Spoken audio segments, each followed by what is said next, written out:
Okay, so I want to mention some movies I would like to see on a 4K disc, and unlike some other channels, I'm not going to do this randomly or by studio. I think I would like to do it by cinematographer. And I'm going to start with Roger Deakins. He has quite the filmography. He also has quite a few of his movies on 4K, or they're going to be coming to 4K soon. But there are a couple I think really deserve it. And this first one is top on my list. There was some talk of it going into the Criterion Collection, but that fell through. It would have looked nice because I'm sure it would have been a 4K transfer, but it wouldn't have been a 4K disc, unfortunately. But having it on a 4K disc would be really nice. And that is The Assassination of Jesse James by the coward Robert Ford. And this Blu-ray looks really, really good, and it represents the cinematography very, very well. But seeing this blown up to the 4K resolution with HDR coloring would be wonderful. This is a movie that I saw in the theater, and it just was gorgeous. It's still gorgeous, but the lower dynamic range on the Blu-ray doesn't quite do it justice.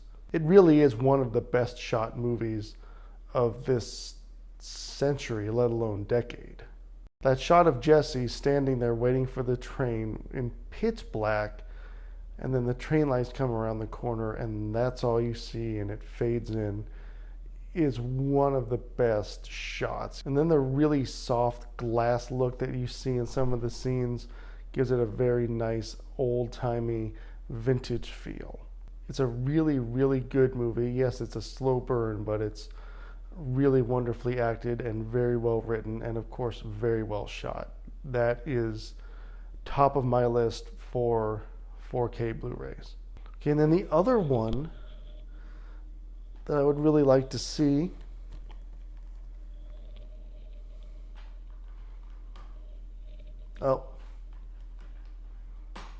straighten that out a little bit, is No Country for Old Men.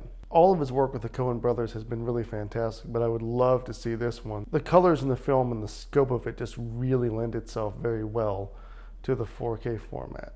Now, even though there's a very distinct look in all of Roger Deakins' films, because he's very partial to the warmer tones and that part of the spectrum, his films are still really well shot, and he's definitely one of the best, if not the best cinematographer out there right now. I don't know if I'd say he's the best cinematographer out there right now, but he's up there.